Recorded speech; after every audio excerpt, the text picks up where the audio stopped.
Hello, and welcome to the RBC Small Business Live panel. I'm Jason Storsley, Vice President of Small Business at RBC, and it's my pleasure to be your host and moderator for today's discussion. Thank you for taking the time to be part of our event. Whether you're an established and growing business or just starting out, how and where you choose to promote and profile your company and your products and services is a key part of any good business plan. Today, we'll be discussing the topic of marketing on a dime, and we'll be joined by a panel of successful business owners who will share their history and experiences with you. I'd like to give a special thanks to everyone who submitted questions for the panel in advance. Your questions have helped shape today's discussion, and we'll do our best to cover as many as possible. The discussion will be recorded and released as part of the RBC Sound of Small Business podcast series. To subscribe to the podcasts, search for the Sound of Small Business wherever you download podcasts, or visit rbc.com/Sound of Small Business. Now, I'm delighted to introduce you to our panel. Our first guest is Barry English, President and Senior Creative Director at TDG Marketing, Inc. TDG Marketing is a full-service marketing, advertising, and corporate communications agency that is dedicated to helping their clients better tell their story to their customers and prospects. Our second guest is Claudia Harvey. Claudia is a successful entrepreneur, author, and a motivational speaker. After years in a corporate career spanning sales, marketing, and operations, Claudia became an entrepreneur and business owner by co-founding Dig It Apparel, Inc., before becoming the CEO of On the Verge, a strategic consulting company. Welcome, Barry and Claudia, and thank you for being here with us today. Thank you very much. Thanks for having us. Both Barry and Claudia will share their experiences, lessons learned, and advice on how you can make your marketing budget go further. And finally, we have Jeffrey Wood, President of the agency Nextdoor. Jeff's agency prides itself as being a bridge to better communications, whether that's in the realm of more traditional media or the expanding worlds of digital and social. The agency Nextdoor specializes in strategic planning, communications, branding, advertising, and design. Jeff, it's great to have you here as our expert. Thanks for joining us. So let's kick things off with getting to know our panelists. And Barry, I'll start with you. Could you share a little bit about yourself and TDG? Great, thank you. You know, TDG Marketing started about 17 years ago, and I was doing the commute from Brantford to downtown Toronto. I'm in Brantford, Ontario, home of Wayne Gretzky, hooray. Doing the commute from Brantford to downtown Toronto, and we were talking earlier about a bit of lifestyle change. And so I had a lifestyle change and decided to start my own business.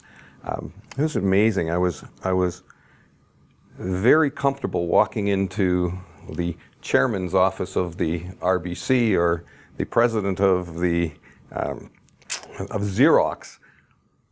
But boy, when I got into my own home community, and I realized probably one of the most difficult things to do was to introduce yourself to a world that you didn't know anymore. You know, whether it was the branch manager of our bank or the president of our Chamber of Commerce. So I started this business and TDG Marketing, as you said, is a full-service marketing, advertising, and corporate communications agency.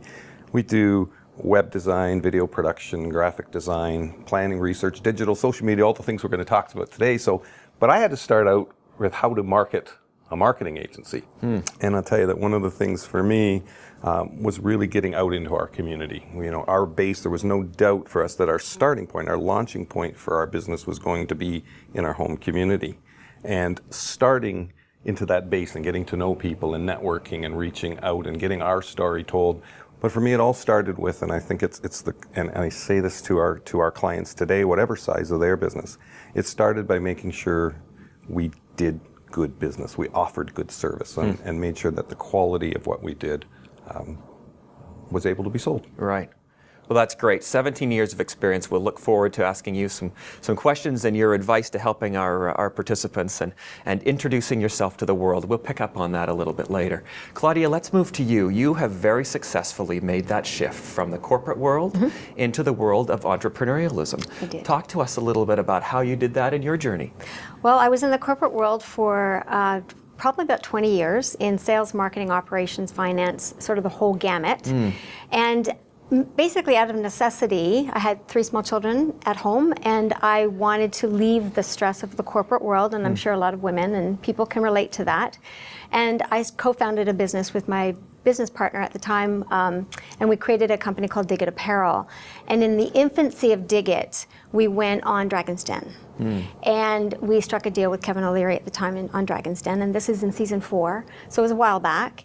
But even with that wonderful experience, we still had to work very, very hard to do sales and marketing for our business. Right. And then through that journey, organizations and companies would come to me and ask me to speak about small business startup strategies and sustainability strategies.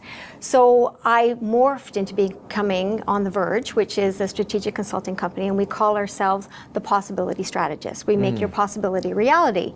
So I help entrepreneurs and business people overcome their challenges, their fears, and reverse engineer where they want to be by determining their goals and strategically how to get there. Such an exciting story, from a lifestyle change to finding yourself on Dragon's Den, and then finding yourself now spending a lot of time speaking to businesses about how they can get started and market, Right. as opposed to just doing it for yourself. Right. Such an interesting transition. And I think I can speak to a lot of entrepreneurs and business people where you need to find your joy and your passion and understanding what you really like to do, and find the niche of where you want to be and market that for yourself, but also really enjoy your space that you're in.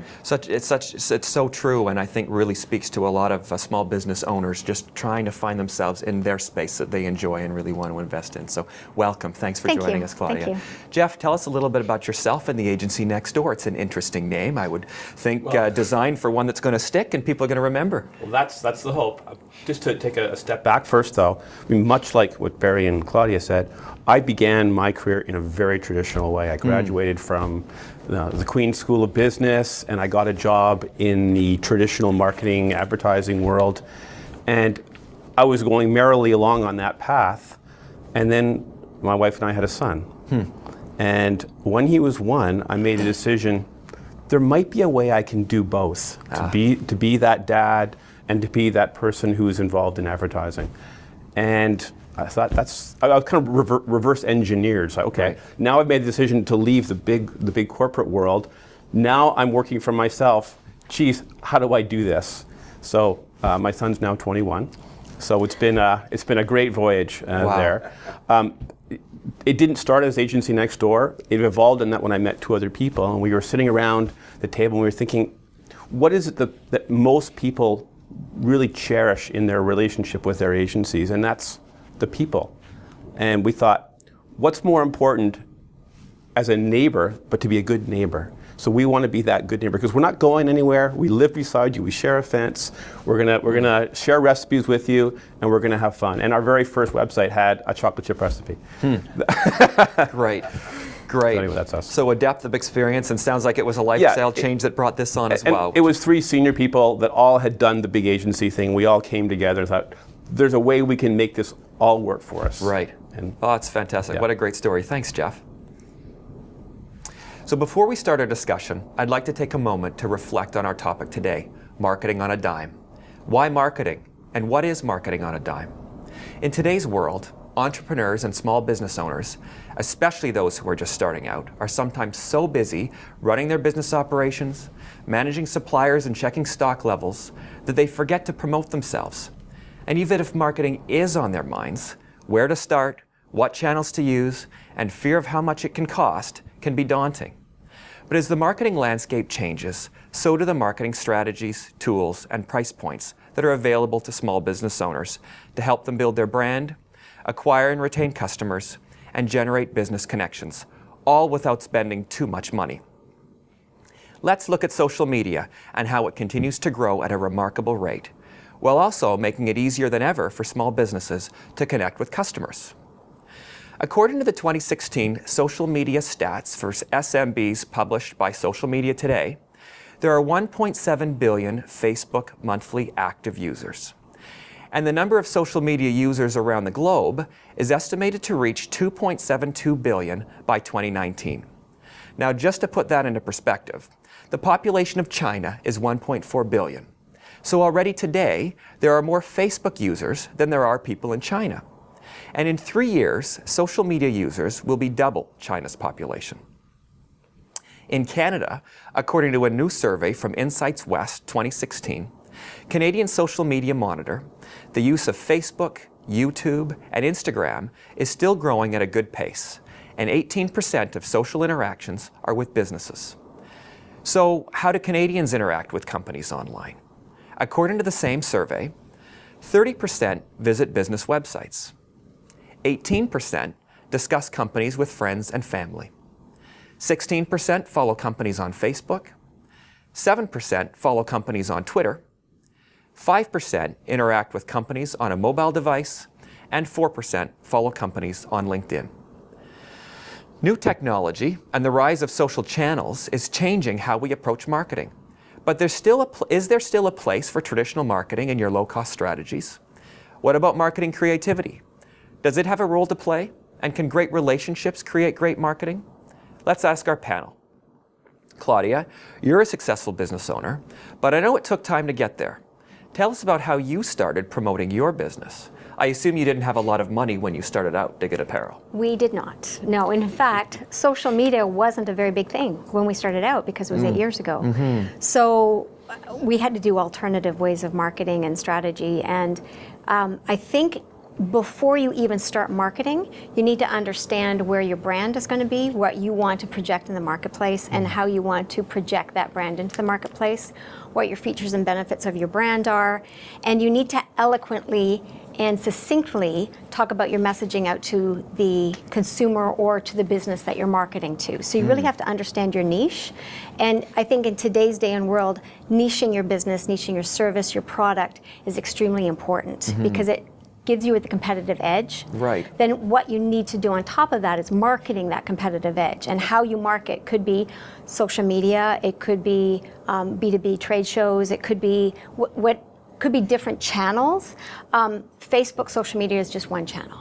What's really, really important, I think, is also to have a website that is very understandable, very succinct, highly communicative with the end user. So when they go onto the site, they understand exactly what the site does, what the product does, what the service does. So the click rate off of the site is not quick. That you want a person to, when they go onto the site, to start managing and looking around your site. But social media starts with your site if you're going to sell to the crowd, if you're going to sell to the consumer and sell globally today. So I think that's... Can I build on Yes, what of Claudia course. said just now? I think that's absolutely critical to understand is that a social media campaign requires a hub. Social media in itself is not an end. It has to click people to something, and it has to be your website. Right. So everything has to work in conjunction. So if you're going to have a social media campaign, great, but let's start with a great website. Yeah. And let me add to that, Jeff. And I mean, it's great statistics that we've just seen where 5% are interacting with a mobile device. But we know that's growing. If it's 5 yesterday, it's 6 today, and it's growing and growing all the time. So it's not enough just to have a traditional website. It's important in today's world that website is responsive, that it's able to be, because our phones, I mean, how many of us, our phones, tablets, they're our lifelines these days. And it's, most people they're researching a product or service before they're ever going to make a buying decision. Yeah. They're going to research that product or service on their mobile device. Your website needs to be able to be viewed effectively, and not only viewed effectively, but used effectively. That's a good point. Yes, I think each landing page on your site has to have a call to action. So it's not just a calling card to say that this is what we do, we're RBC company, this is what we do. You need to have an action so the consumer then starts to buy your product. So you either have a call to action per page, or you have a Facebook campaign or a specific social media campaign that targets right to a specific page on your website with a call to action. So that generates further revenue, further activity on your website, And it's really important in today's day and age, again, that you're very targeted and you know exactly the strategy behind it. It's not just doing a Facebook ad and just throwing spaghetti on the wall and see if it hits. Right. It's very strategic today. So that's interesting, and I want to come back to that kind of call to action piece. But what I'm hearing is brand is important, know something about yourself and what you're marketing, and then I heard website, website, website. So there's lots of different marketing tactics and lots of different kind of forms you can use, but website is so critical. So we talked about startup and the importance of website. How does that evolve as you go from startup to being more established and growing your business? Does the purpose of your website or messaging on that website change? Does it need to? Oh, I think it definitely does. I think the website is almost like a business plan where it's a growing entity. As you're growing your products or your services, you add to your website. And you don't want your website to be stagnant. You want to be growing because you want to show the consumer who you're marketing to that you're a growing entity. So, I mean, I know that you gentlemen can speak to that because that's what you do for your clients. But it's very, very important. I think that as you start, when you're niching your product or your service, you are targeting what that service is, and then as you grow, you expand those services and eloquently communicate that to your consumer. I think it's important to recognize whether we're talking about a website, whether we're talking about a video production, an old traditional newspaper print ad, a brochure, a pull-up banner, whatever it may be, they're all canvases. And at the end of the day, marketing is about making an emotional connection between the product or service that you sell and those who are likely to buy it. It's never been anything more, and it's never been anything less complex than that. So your website needs to make that emotional connection, and it needs to make sure that people can understand what do you want them to do on each, at each step of the way. What do you want them to do? What are you asking them to do? And what's in it for them? Why should they do it? And that's got to come across in your site. And again, whether it's a website or a print tool, it's about making that emotional connection, and so that it's not about why you want to sell it. It's about why the end user wants to buy it. What's in it for them? Right, and why your product and service is better than the other products and services out there, and how you communicate that. Always going back to communication. Absolutely. Yeah. And what's in it for them changes over time. Sure and you does. need to be able to change along with it. You go to a client and they say, when our website's finished, then we're going to do this. My answer is, your website's never finished. Right. It's always a work in progress. So let's get something up there. Let's not fuss the minute details. Let's get something up there so that we can start building a campaign around it. Yeah. Then over time, we can evolve, we can expand, add more widgets to it. Yeah. So I think these are all great points. I'm hearing keep it simple, visible, easy to use and understand, have a call to action, and evolving, always evolving with the needs of your clients and as you're growing your business. Let's talk a little bit about some cost-effective tips to promote your website and increase the number of visitors. What kind of experiences have you had to be able to drive traffic to websites? I remember one of our early clients, and this was a client that they essentially sold and serviced large trucks across the province. And they were building their first website, and we're building the site, and we were talking about how to get traffic to the website. And I said to him, well, you have trucks going up and down the 401 every single day. Put your website address on the truck. He goes, well, nobody's going to go to a website just because they saw it on a truck, right? But again, for me, the world has obviously changed, and we all know the importance of Google and making sure that you rank effectively. But one of the things that I still believe is important is if you want the right traffic to your website, you have to tell them. You got to tell them where it is. You have to tell them why they need to go there. And tell them often.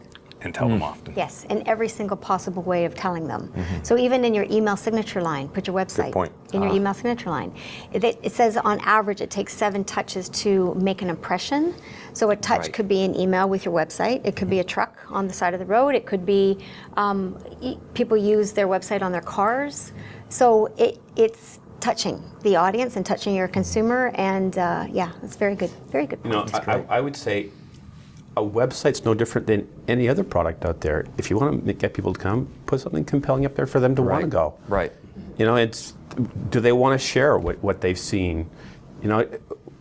You need to provide something of value for something to be sold. Yeah. And a sell in this case is just coming to my website and liking it, interacting with it, and sharing it. Yeah. But it really starts with what's on that website Yeah. that makes it worthwhile. I think that's a good point, is you start to put yourself in the client's shoes around what is it that you want them to know and what do they want to hear from you, what do they need from you, and that's the kind of information you want to be putting on your website. The topic is marketing on a dime, so I want to get back to the on a dime part. We've talked about websites and the importance of websites. How much does this cost and how easy is it to do? Well, there is a point though, in terms of if you can only afford a small space ad, how do you look at the real estate of that ad and figure out how you're going to allocate it? And I think obviously you need the name of your company. You need to find that one key thing that you want to drive in terms of why you should buy. The other thing is your website. You know, the point of contact. If you just focus on those three things, you've probably used your space correctly. And just because you have a bit more doesn't mean you should add to that list. Yeah. Keep it to those three simple elements, and that's how you promote the website. Allow it to be your silent salesman.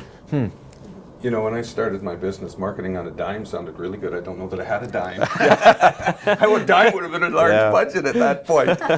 You know, so we had to do all of the techniques of traditional marketing. And if we all believe that word of mouth, and I know we do, I know we all believe that word of mouth marketing is still the greatest thing to achieve. You know, having someone who bought your product or service say something nice about your product or service to someone else who is likely to buy your product or service is still the very best marketing that you can get.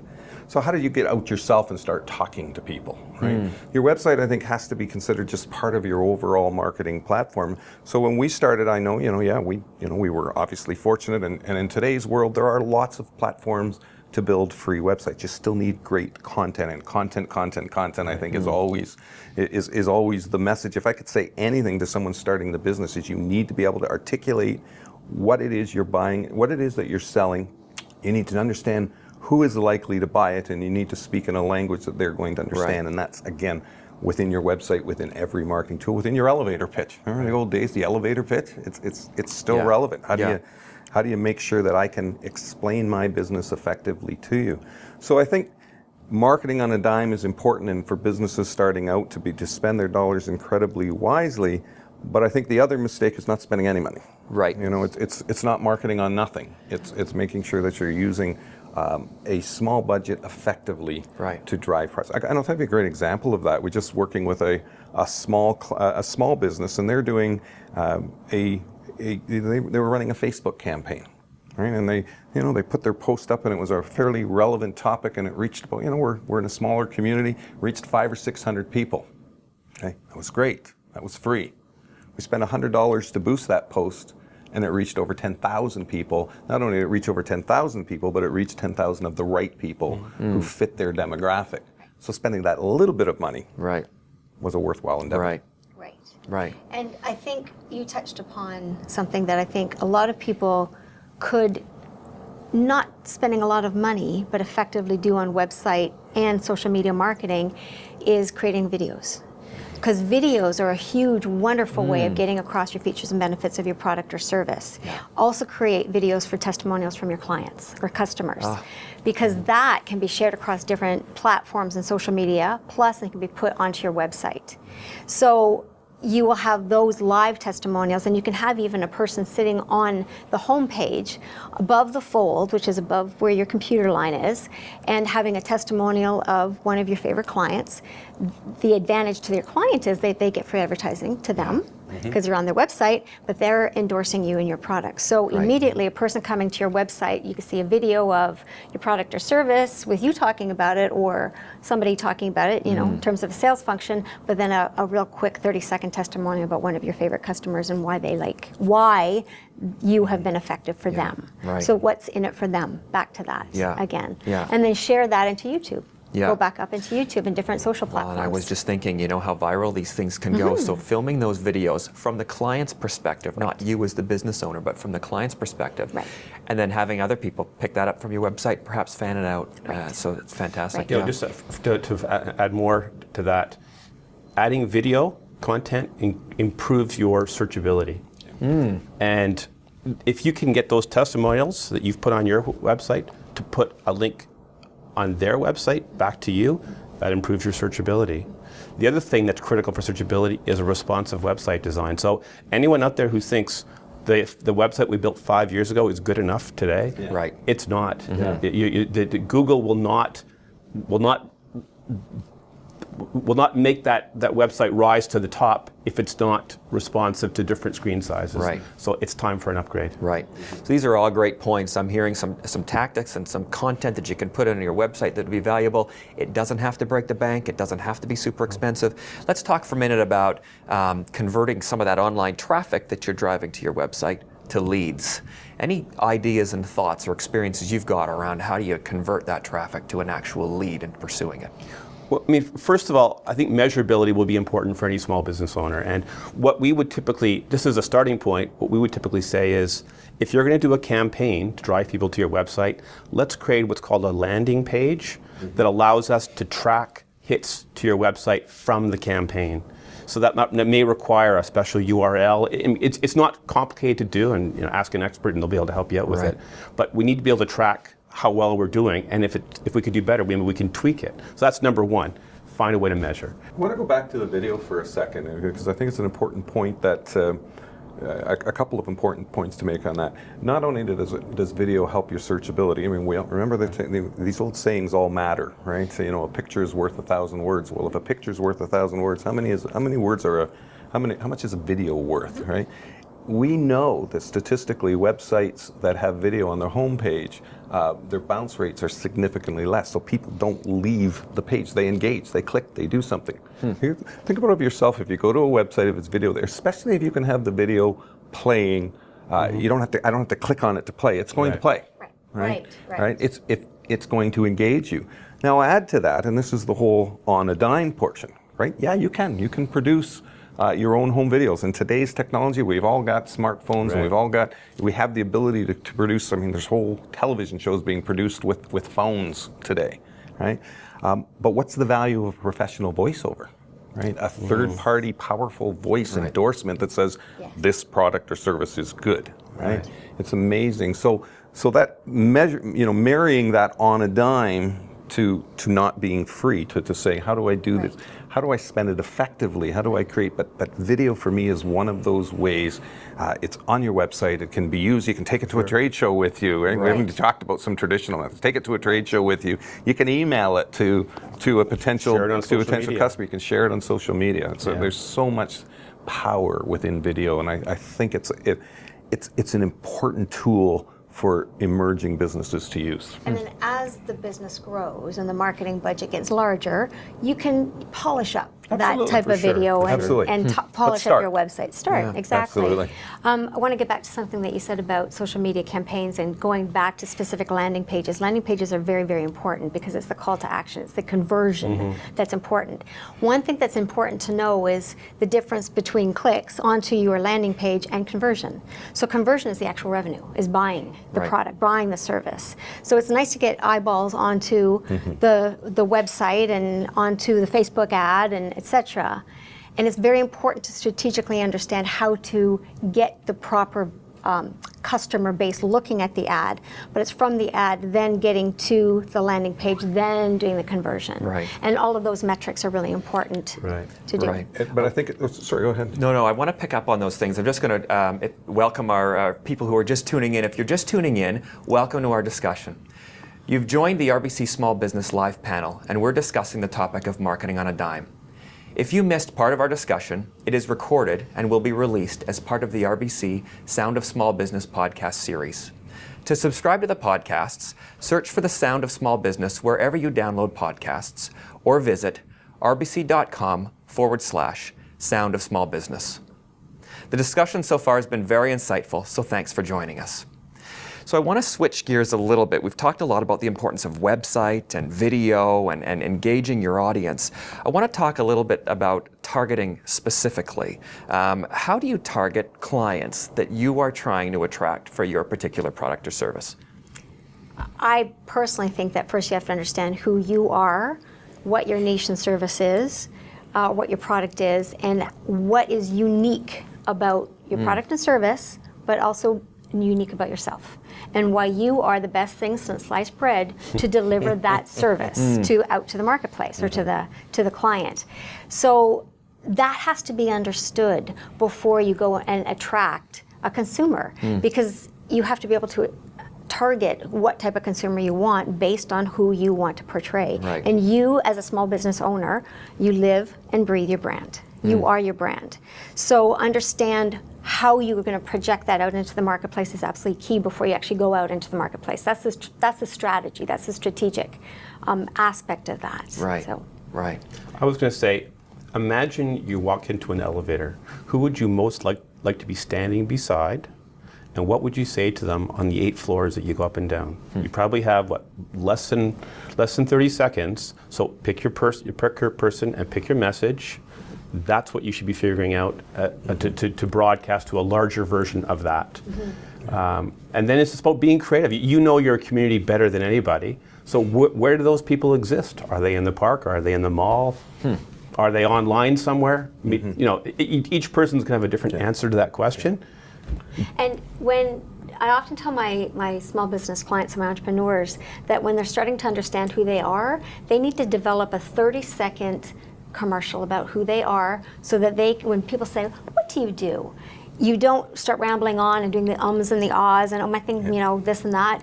You succinctly say, "This is what I am." You say it with confidence, because that is your brand, and that is what you do and how you do it and how you communicate Absolutely. it. See, the value of it's still an elevator pitch, right? At Right. the end of the day, you use the same analogy, and I think that's right. But I want to go back to, you start by who you are, what's your product or service, really understanding who's likely to buy it. And you know, it's easy sometimes to say, well, everybody can buy this. Who's most likely to buy it? That's your primary target audience. Right. How do you focus in on your primary target audience? Because if you have limited time and limited dollars, right, then talking to people who are somewhat likely to buy your product is a whole lot less valuable than talking to people who are highly likely to buy your product. So really have to understand who your target audience is, break them down, and you got to build a plan. You got to start with a plan. You have to say, how am I going to communicate with this target audience? What are all the tools? I need a website for these guys. I need to, I'm going to visit them at their place of business. I'm going to attend a trade show where they're likely to be. I'm going to send a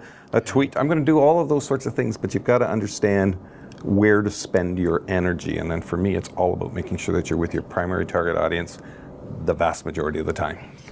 Just to follow up on that, I did an ad for a very small business a couple of weeks ago, and I was sent the ad that they did previously.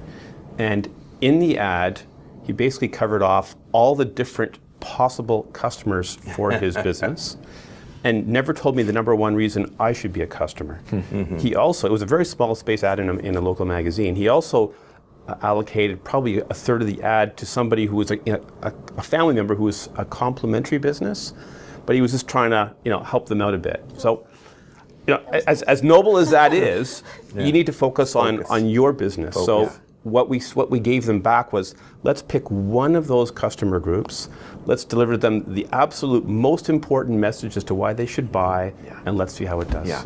So it almost feels like a precursor. Before you can start targeting a particular client, you need to know something about yourself. You need to have a brand. You need to be very clear on what the value is that what you're offering has. And then you can start to think about, now, how do I get that in front of the right people? But it really is a lot about knowing something about yourself, your brand, your business, and the value that you bring. Well, not something, a lot. Yeah. A lot. Yeah. Before you go into the marketplace and before you start talking about Maybe it. everything. Yeah. Maybe knowing everything. Yeah. I mean, you really have to just be. I wanted to point out, when I first met Claudia just an hour ago, when I walked into the room, she had what I'm calling the force of you. She was very clear as to what she sold, how she sold it, and it was just sort of an explosion of passion, and I thought, wow, you are clearly someone who's done a good job in doing what you're doing. So I was very impressed with that. Thank you. Yeah, that's great. I think you said something important, passion.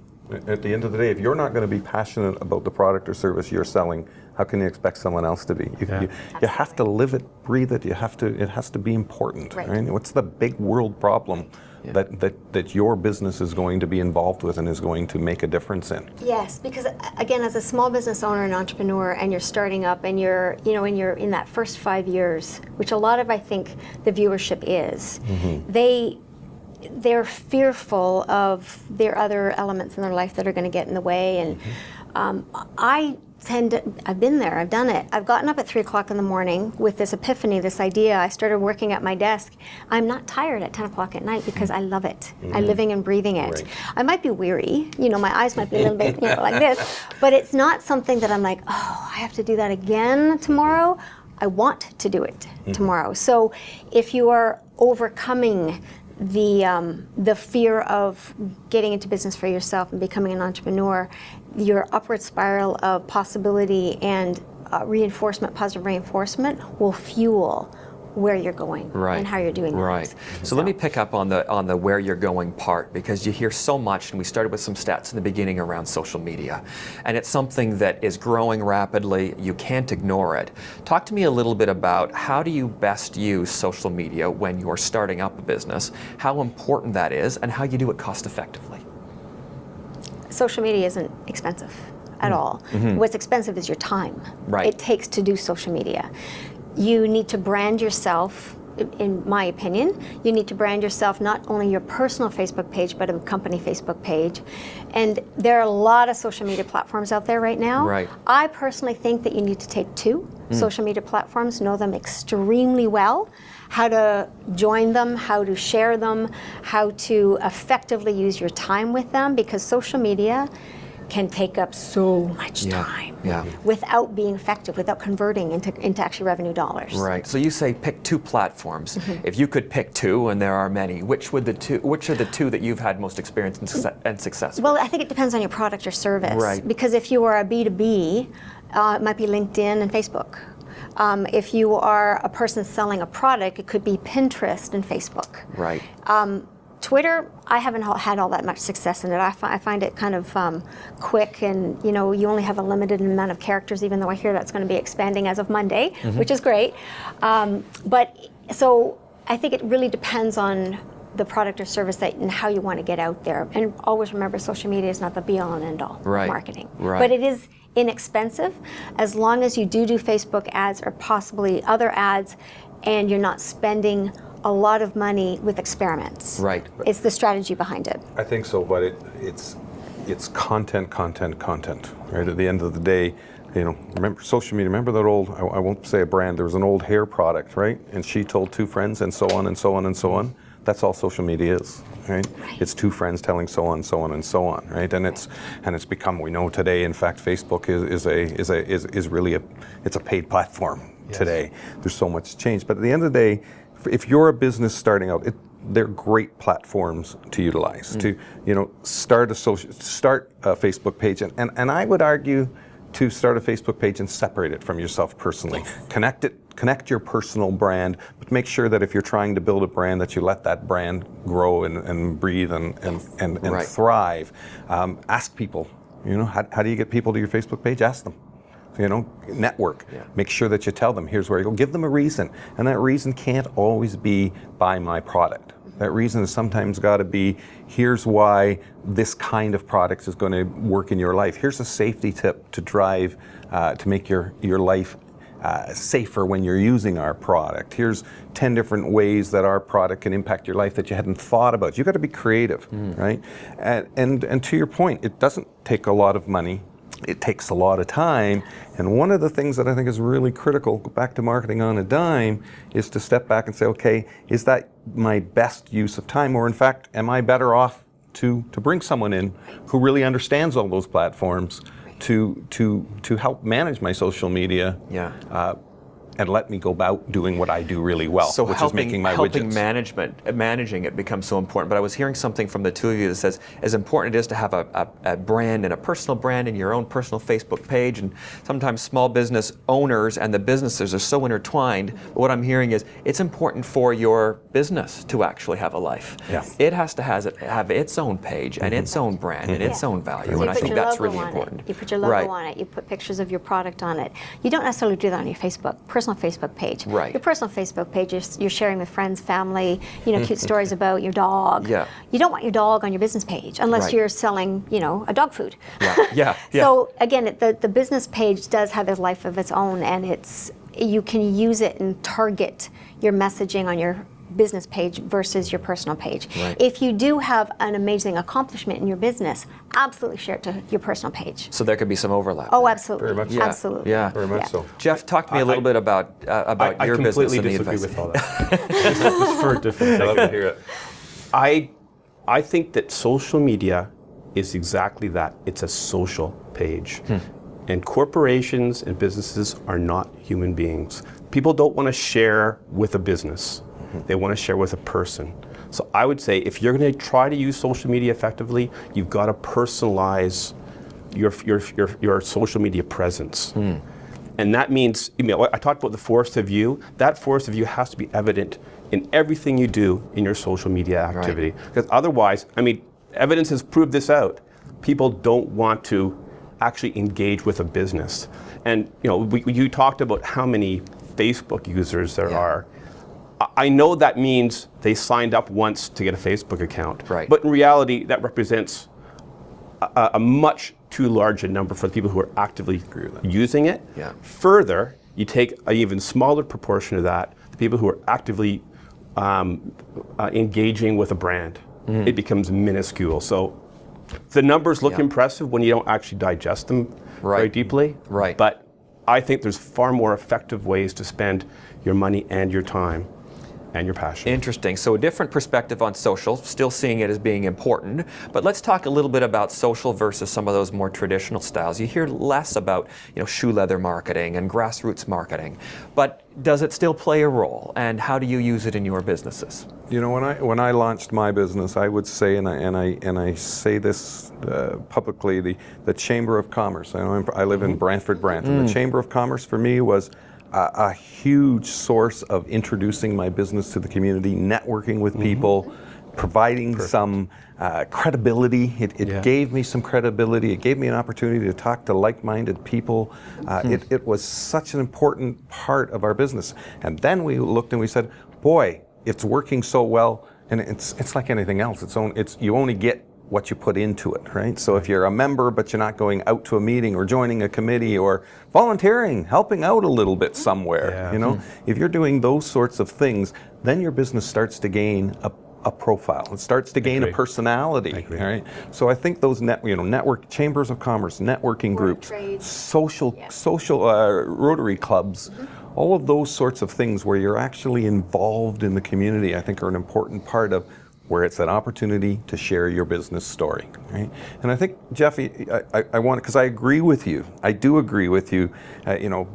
For the sake of, people don't really care about your business in the way that they care about you personally. So I agree that social media is a place to humanize your business. But I think that there are times where you need to make sure that your business has a personality, and that personality of your business may not be connected and may not be the same personality as the owner. As a small business, I think there's a whole lot of merging between your personality and what you do for a living. Agreed. Right? Yeah. Agreed. Yeah.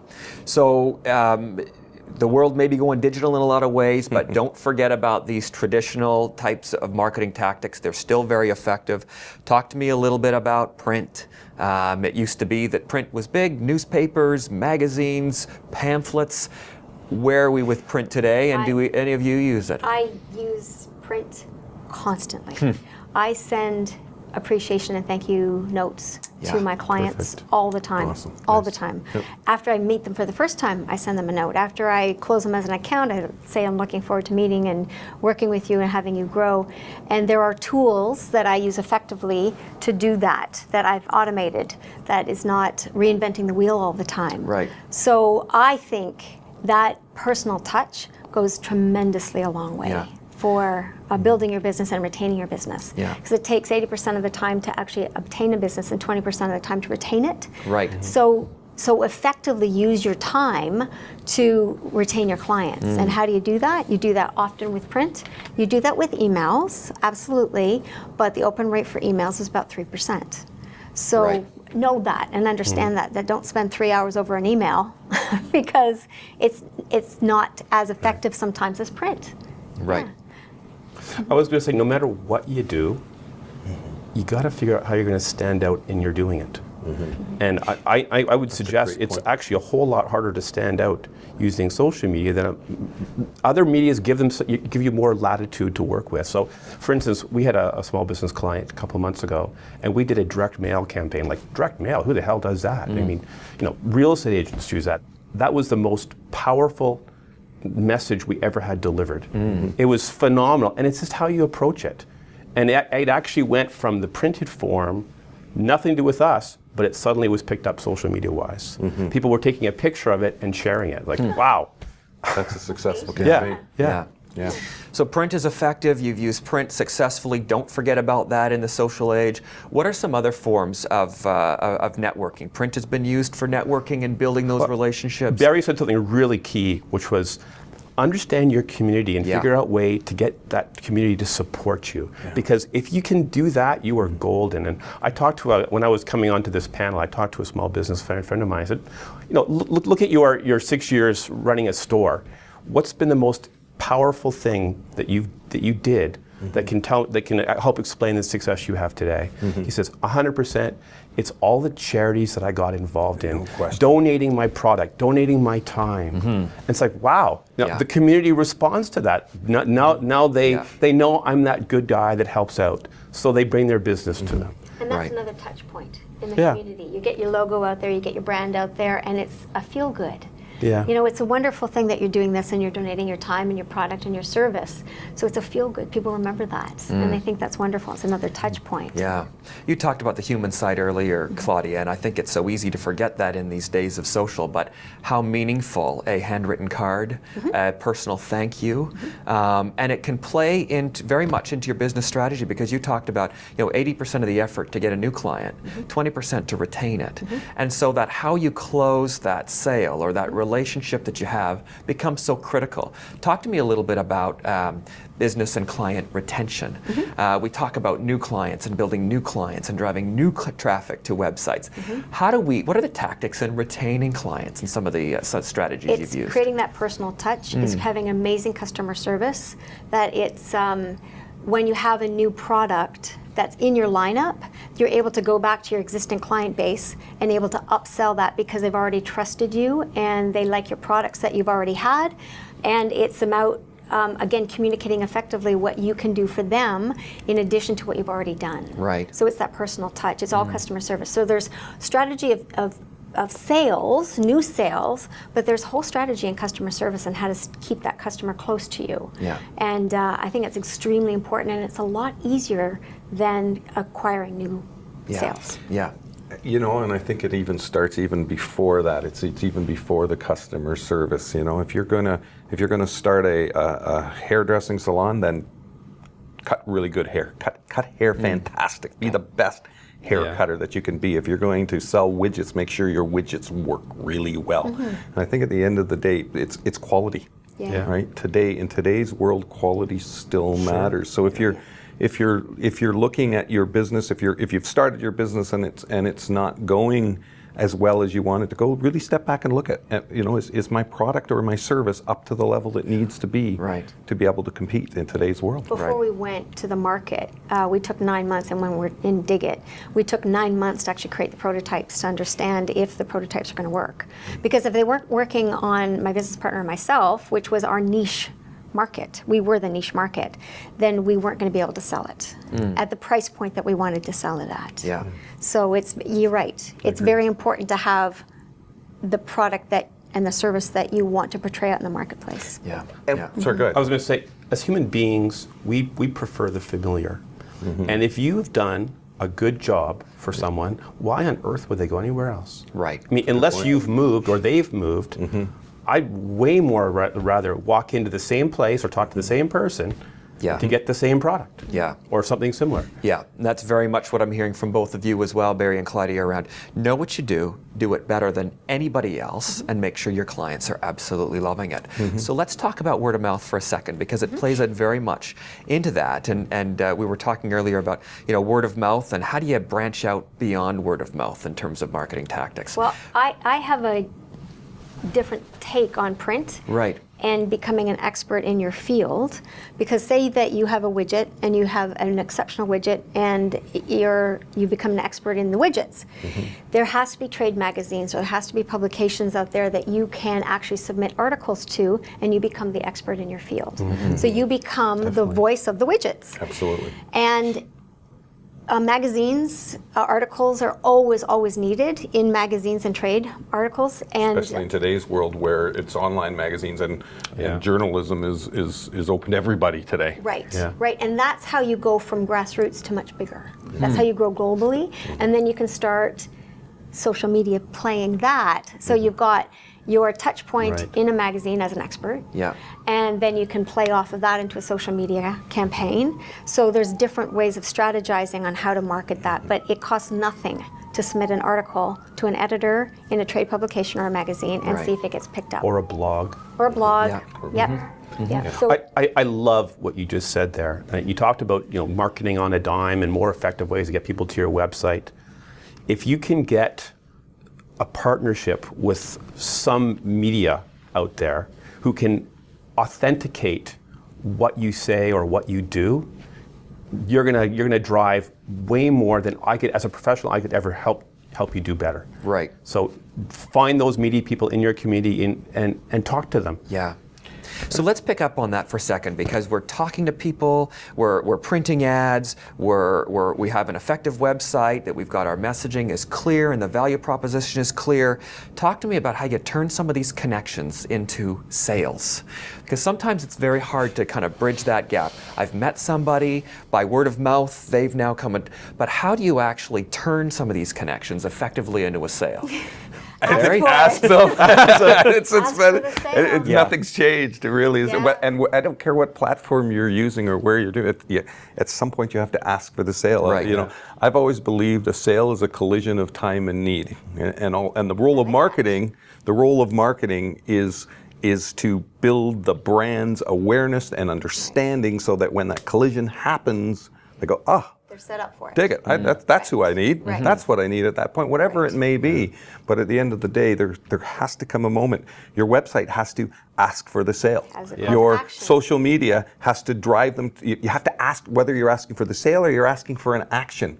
You have to ask. And I think that this, and you're right, the smaller the business and the more localized you're starting, the more difficult it really is, because you know the person. Yeah. You know the person you're talking to. Yeah. And it's hard to say, choose me. Right. Spend money with me. It's a hard thing to do, but you have to do it. A lot of entrepreneurs and business people don't understand that just having a conversation and then walking away is a lost opportunity. And you don't have to be a pushy salesperson to have them buy your product or service. You just have to project confidence in your product and service, and they're buying from you. They're trusting you. Yeah. And that's what I train a lot of entrepreneurs on, is how to overcome the fear of actually selling themselves and then selling the product and service Right. that they're representing. Right, a Yeah. good point.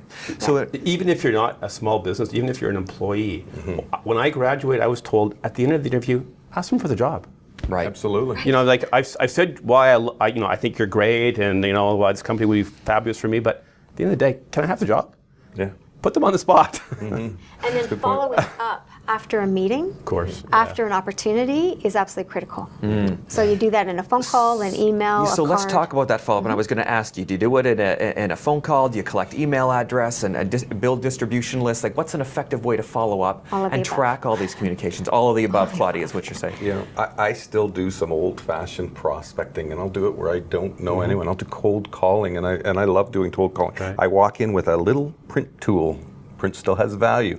By the way, we only print about 100 of them at a time, because we change them every week, because the message can change every week.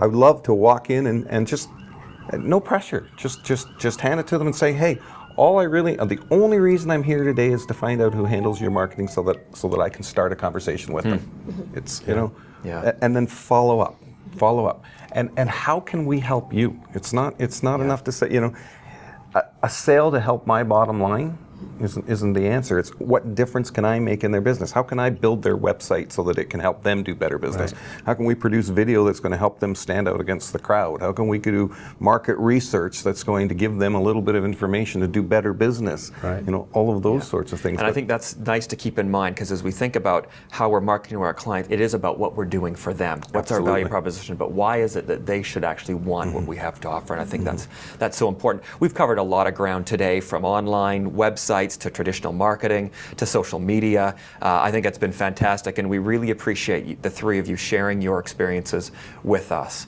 To wrap up our conversation, I'd like to ask each panelist to share their final tips and advice on how business owners can make the most of their, at times, very limited marketing budgets to promote their companies and products and make their someday happen.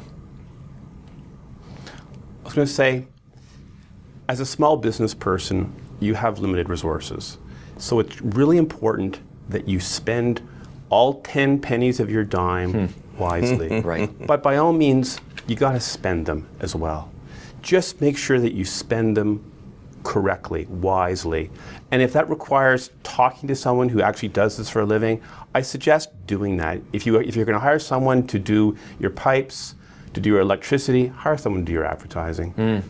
And may the force of you be your guiding light through all this, because in the end, what Claudia delivers is what everyone should be delivering.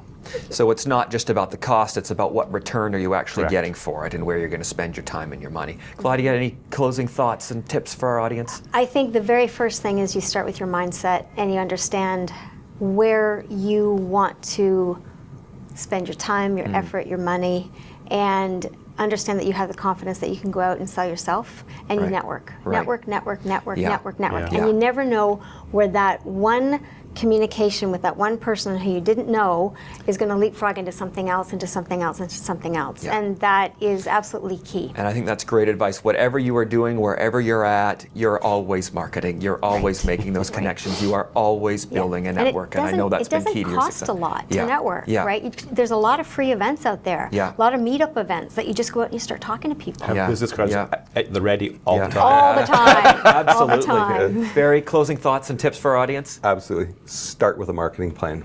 Write a plan. Whether you bring someone in to do that plan for you or do it yourself, remembering that your time is also money, right? But write a marketing plan and then deliver that marketing plan. Right. Execute it. That marketing plan needs to say to you, here is the message and how I'm going to communicate with this group of people, this group of people, this group of people, Yeah. this group of people. Plan it and execute it.